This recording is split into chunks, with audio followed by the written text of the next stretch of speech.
Wassalli wassallim wa barik ala sayyidina Muhammadin sallallahu alaihi wasallam wa ala alihi wa sahbihi wa mawala amma ba'du.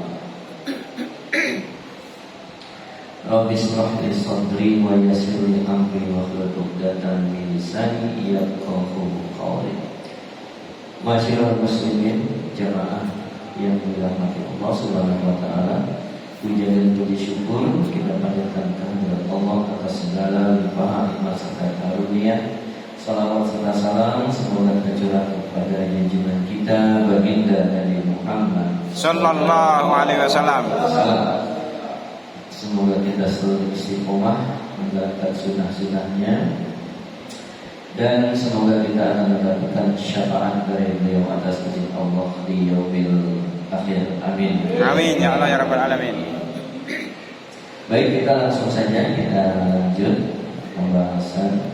Beberapa waktu lalu kita sudah membahas keutamaan azan, di mana orang yang azan nanti lehernya Panjang, soang.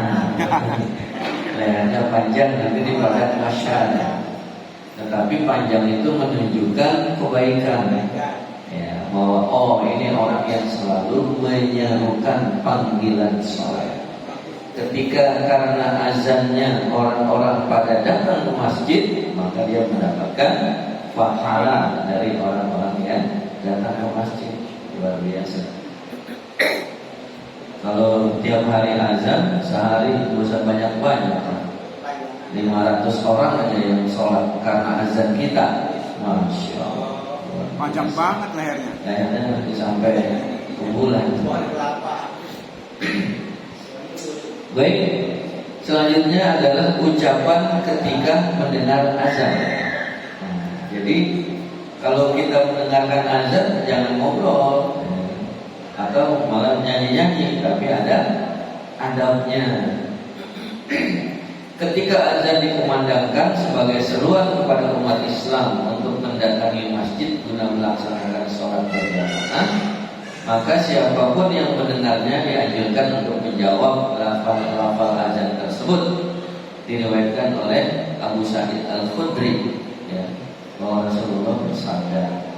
Nah, tapi sebelum saya bacakan ini jangan ada yang salah memahami. Ada yang bilang, ngapain azan harus keras-keras, manggil Allah kok keras-keras? Azan bukan yang manggil Allah. Azan itu manggil orang untuk sholat. Bilang Allah, nggak usah dipanggil juga dengar ya. Berarti orang yang keliru, yang gagal paham, ya. Allah nggak perlu dipanggil-panggil. Tapi azan itu adalah salah satunya, fungsinya adalah untuk memanggil orang untuk sholat dan memberitahu bahwa waktu sholat sudah masuk. Yang sedang sibuk, tinggalkan dulu kesibukannya, ya. Ingat Allah dulu sebentar, cuma 5-10 menit, maka keberkahan akan kita dapatkan. Rasulullah SAW bersabda, "Idza sami'tumul mu'azzina faqulu mislama yaqulu mu'azzin." Jadi kalau kita mendengar seorang muazzin menyerukan azan, maka ucapkanlah oleh kalian seperti yang diucapkan oleh muazzin tersebut, tapi dengan pelan-pelan, jangan ikut teriak sama kerasnya seperti yang azan. Bingung muazzin, bingung kan? Ya, artinya jika kalian mendengar muazzin mengumandangkan azan, maka ucapkanlah seperti yang diucapkan muazzin. Hadis riwayat Bukhari. Jadi kalau misalkan muazzin Allahu Akbar, Allahu Akbar, nah kita Allahu Akbar gitu ya.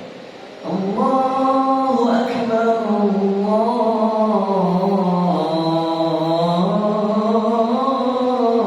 Akbar, Allahu Akbar. Terus kita sangkanya ajan bisa. Dalam hadis lain dari sahabat Muawiyah radhiyallahu anhu berkata, "Lamma qala hayya 'alas sholati qala la haula wa la quwwata illa billah wa qala hakaza sami'na nabiyyakum sallallahu alaihi wasallam yaqul." Nah, tapi khusus Di lempengan hayya 'alas shalah dan hayya 'alal falah itu beda. Ketika muadzin mengucapkan hayya 'alas shalah, maka hendaklah yang menjawab la haula wala quwwata illa billah.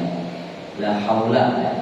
Ada yang bilang katanya haul, asal haul dari kata ini la haula wala quwwata illa billah. Tidak ada daya dan kekuatan melainkan dengan izin Allah. Nah, karena kenapa nih jawabannya kok bukan seperti kalimat azannya? Karena di sini mengandung satu kehendak. Ya, artinya kalau bukan kehendak Allah mungkin kita tidak bisa meraih apa yang kita harapkan dari kalimat azan tersebut. Ya. Hayya 'alal falah, mari kita menuju kemenangan. Tapi kita bisa meraih kemenangan kalau Allah yang memberikan kekuatan kepada kita. Ia berkata, demikianlah kami mendengar Nabi kalian Sallallahu Alaihi Wasallam bersabda. Ya, jadi ini memang ada qaul dari Nabi Muhammad. Ya.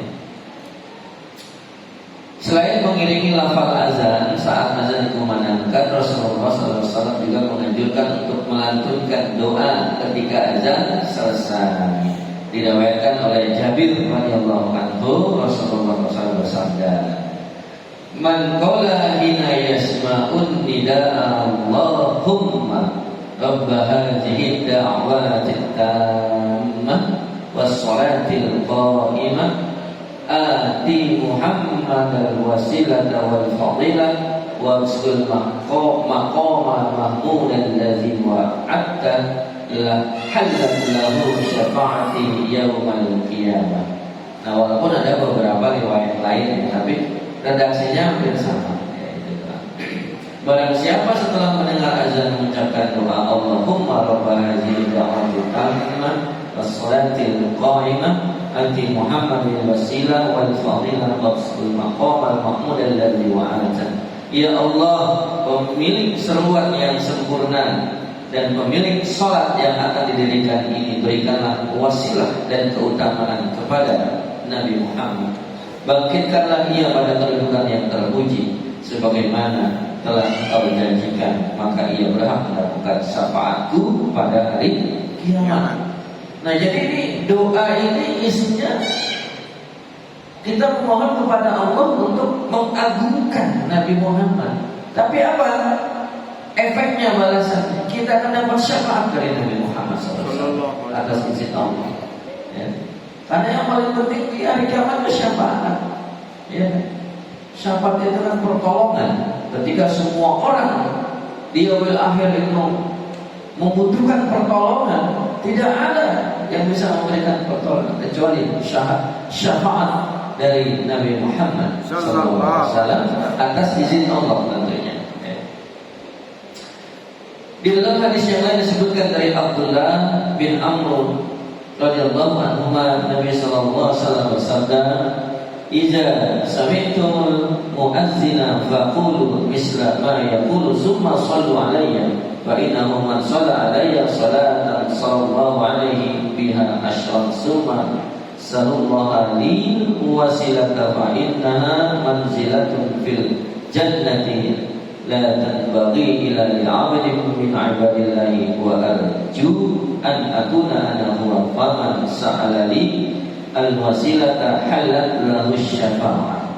Yang artinya, jika kalian mendengar muadzin memandangkan azan, maka ucapkanlah seperti yang ia ucapkan, kemudian bersalawatlah atasku, karena orang yang bersalawat atasku dengan satu salawat, niscaya Allah akan bersalawat atasnya 10 kali.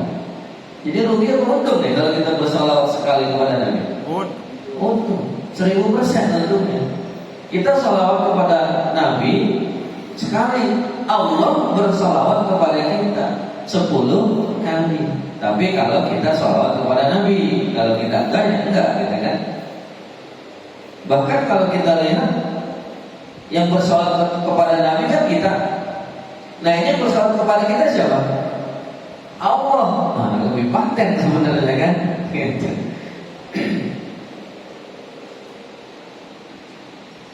Mana tadi?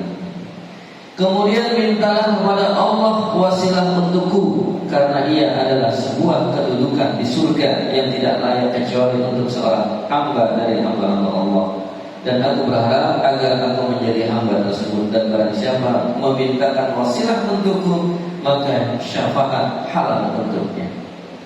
Ya, jadi kalau kita bertawassul ya, atau berwasilah ya dengan salawat Nabi, nah ini nanti kita akan mendapatkan syafaat di hari kiamat.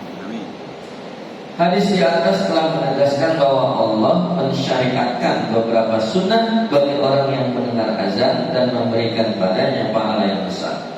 Di antaranya adalah mengikuti muazin dengan mengucapkan seperti apa yang diucapkan oleh muazin, kemudian bersolawat atas Rasulullah SAW, kemudian meminta syafaat untuk beliau.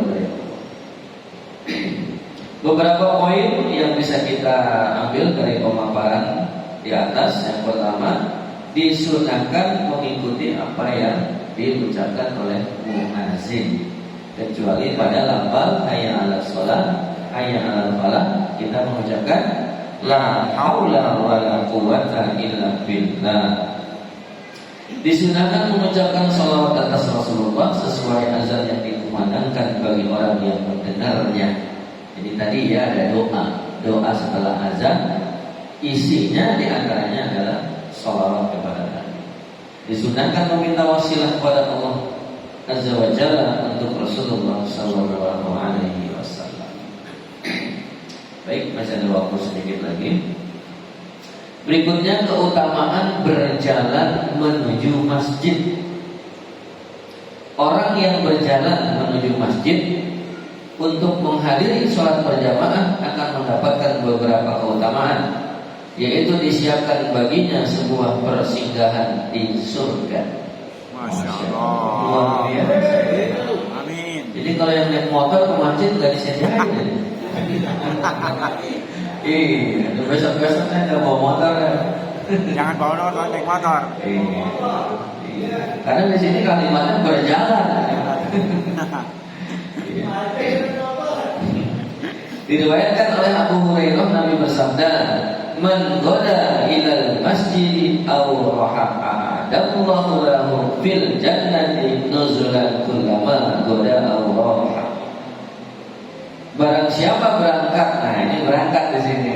Jadi bukannya jalan maksudnya apa? Jalan kaki Muncul bukan. Yang penting berangkat menuju masjid. Mau naik sepeda, mau bawa motor, mau jalan kaki, tapi memang pahalanya lebih besar kalau jalan kaki, ya. Karena dia bercapek, bersusah payah menuju masjid. Kalau yang naik motor kan nggak terlalu capek, tapi kalau jauh kan capek juga terlalu, ya. Nggak apa-apa kalau yang jauh naik motor. Barang siapa yang berangkat pagi atau sore hari ke masjid, maka Allah akan mempersiapkan persinggahan baginya di surga. Itu dilakukannya setiap kali keberangkatan di pagi atau sore hari. Masya Allah. Jadi rugi sebenarnya kita nih kalau enggak sholat berjamaah di masjid. Selain mendapatkan sebuah persinggahan di surga, tiap langkah kaki orang yang berjalan ke masjid akan menghapus satu dosa dan meninggikan satu derajat. Sebagaimana Abu Hurairah meriwayatkan, Nabi SAW bersabda, "Salatul rajuli fil jama'ati tudha'afu ala salatihi fi baitihi wa fi suqihi khamsa wa 20 difan wa dzalika annahu idza tawadda'a fa ahsana al-wudhu'a summa kharaja ila al-masjid la yukhrijuhu illa as-salatu lam khatwatan ila rufi'at lahu biha darajatun wa khutta anhu biha khati'atu fa iza shalat lam tazal malaikatu tusalli alaihi ma dama fi musallahu Allahumma salli alaihi Allahumma arhamhu wa la yazalu ahadukum fi salatin man tazazzara salat." Sholatnya seorang laki-laki secara berjamaah dilipat gandakan pahalanya atas sholatnya di rumah atau di pasar sebanyak 25 kali lipat. Hal ini dikarenakan jika ia berwudu dengan memperbagus wudunya kemudian keluar menuju masjid, ia tidak keluar kecuali untuk sholat, maka tidak ada satu dari langkahnya pun kecuali dengannya ia akan ditinggikan satu derajat dan akan dihapuskan satu kesalahan. Jika ia telah selesai melaksanakan sholat, maka malaikat akan terus mendoakannya selama ia masih berada di tempat sholatnya. Tuh, makanya jangan pergi-pergi kalau habis sholat ya, wirid aja tuh. Kalau kita pergi, malaikat berhenti doain kita. Ya. Jadi jangan pergi-pergi. Nah, itu dianjurkan untuk yang dari sholat satu ke berikutnya itu tidak panjang seperti misalkan sekarang nih ya, dari maghrib ke isya. Nah, ini kita kan nggak pergi nih. Walau boleh dengan zikir, boleh dengan taklim, karena intinya kita mengisi ya waktu dari maghrib ke isya dengan amal soleh. Maka malaikat akan terus mendoakan selama ia berada di tempat sholatnya. Ya Allah, ini doanya malaikat nih kepada kita ya. Ya Allah, ampunilah ia. Ya Allah, rahmatilah ia. Dan seseorang di antara kalian akan terus dihitung dalam keadaan sholat selama ia menantikan sholat berikutnya. Masya Allah. Jadi kalau kita dari maghrib nunggu isya, kita di masjid baik dengan zikir ataupun taklim seperti ini kita dianggap sholat sampai isya. Coba bayangin, ya kan? Ibadah pahala yang paling besar sholat. Makanya sholat itu adalah amalan utama. Sebelum diperiksa amalan-amalan lain, yang diperiksa adalah amalan sholat. Luar biasa ini. Dalam hadis yang lain disebutkan dari Abu Musa al-Ash'ari, Rasulullah bersabda, Inna a'zaman nasi ajran fis salati ab'aduhum ilaiha man fa'ab'aduhum. Manusia yang paling besar pahalanya dalam sholat adalah yang paling jauh perjalanannya, lalu yang lebih jauh lagi. Oh, jadi kalau yang rumahnya di ujung RT 2, RT 1 ya, sampai ke jalan tuh bisa juga. Yang Blok D, padahal yang Blok D dia lebih dekat ke Nurul Fatah tuh kan. Tapi kalau sholatnya di sini, itu pahalanya luar biasa. Ya. Berdasarkan hadis-hadis di atas, maka dapat kita ketahui bahwa berjalan ke masjid merupakan sarana menuju salah satu ibadah yang paling agung, merupakan bentuk rahmat, keluasan serta karunia Allah adalah dia memberikan pahala kepada orang hamba atas suatu ibadah dan prasarana menuju ibadah tersebut. Di antara adalah berjalan ke masjid. Rasulullah telah menjanjikan pahala besar baginya yang tidak akan ditolak kecuali oleh orang yang meremehkan dan akan merugi kalau meremehkan sholat berjamaah di masjid. Beberapa poin yang bisa kita ambil ya dari pemaparan di atas. Pertama, besarnya keutamaan berjalan ke masjid. Bahkan dalam riwayat lain itu ada disebutkan ya, kalau manusia itu tahu ya, keutamaan yang didapat ketika ia sholat subuh berjamaah ke masjid, itu ia akan berusaha entah itu dengan merangkak dengan apa, itu dibela-belain ya. Karena apa? Karena ia akan mendapatkan dunia, langit dan bumi beserta isi. Kan luar biasa. Sebagai perumpamaan, kalau misalkan ada orang kaya nih, orang kaya ngejanjiin ke kita nih, barang siapa yang jam 3 subuh mau datang ke radar ya, di kuburan ya. Nanti yang datang ke situ jam 3 subuh dikasih satu orang 1 miliar. Kira-kira pada datang nggak? Ya datang. Oh iya. Itu ada orang kaya janji ini, kalau yang jam 3 subuh ke sini katanya ke radar nih, saya udah siapin nih, berkarung-karung duit, satu orang saya kasih 1 miliar. Kata Pak Bri jam 12 tuh udah berangkat mungkin. Kenapa? Karena itu nyata gitu kan. Mereka 1 miliar. Tapi kenapa Allah menjanjikan akan memberikan langit, bumi dan isinya di antara keduanya. Bagi yang datang sholat subuh berjamaah ke masjid, masih ada aja gak datang. Nah, apa sebabnya? Nggak kelihatan soalnya. Abstrak masih. Abstrak. Tapi itu kan Allah yang mengatakan, ya. Rasulullah yang bersabda tentunya adalah janji Allah. Ya. Kapan dapatnya dari kita? Ya minimal nanti di akhirat kita akan mendapatkan nikmat di sana yang kalau dihitung dengan langit, bumi dan isinya nggak ada apa-apa langit, bumi dan isinya. Tapi bisa juga di dunia kita akan mendapatkan ya nikmat yang bahkan kalau dibanding dengan harta antara langit, bumi dan isinya juga itu nggak ada apa-apanya. Apa di antaranya? Nikmat hidayah, taufik, keimanan yang tetap kita pertahankan. Karena ketika kita sudah kehilangan keimanan, kita sudah kehilangan hidayah, sebesar apapun materi yang kita dapat itu udah gak ada artinya. Kenapa? Karena ketika kita kehilangan keimanan, maka kita akan menjadi orang yang rugi selama-lamanya di akhirat nanti, alias jadi penghuni neraka. Karena kita kehilangan keimanan. Jadi mau pilih mana?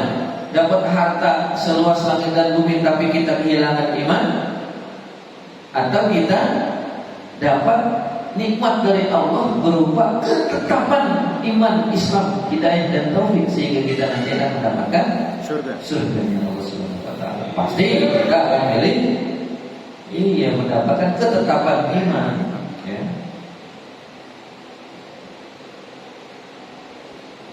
Seorang hamba akan diberikan balasan atas sarana ibadah yang ia usahakan dan perantaranya.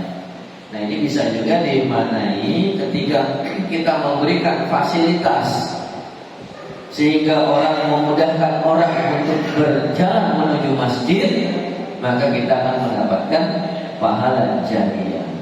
Misalkan yang tadinya masjid becek nih kalau di kampung kan, becek kalau hujan tuh. Nah, ketika ia berusaha untuk diuruk ya dengan batu-batu atau dicor lah, sehingga orang ke masjid walaupun hujan jadi nyaman. Nah, itu pahalanya ngalir terus. Ya, seperti itu. Nah, mudah-mudahan kita bisa mengambil hikmah dari apa yang baru saja kita simak, dan semoga kita betul-betul menjadi hamba Allah yang akan mendapatkan syafaat di yaumil akhir. Amin. Ya Rabbal alamin. Wallahu a'lam bishawab. Astagfirullahaladzim. Alhamdulillahirabbil alamin. Hamdan yuwafi ni'maka bil mazidah. Amin. Allahumma shalli ala sayyidina Muhammad wa ala ali sayyidina Muhammad.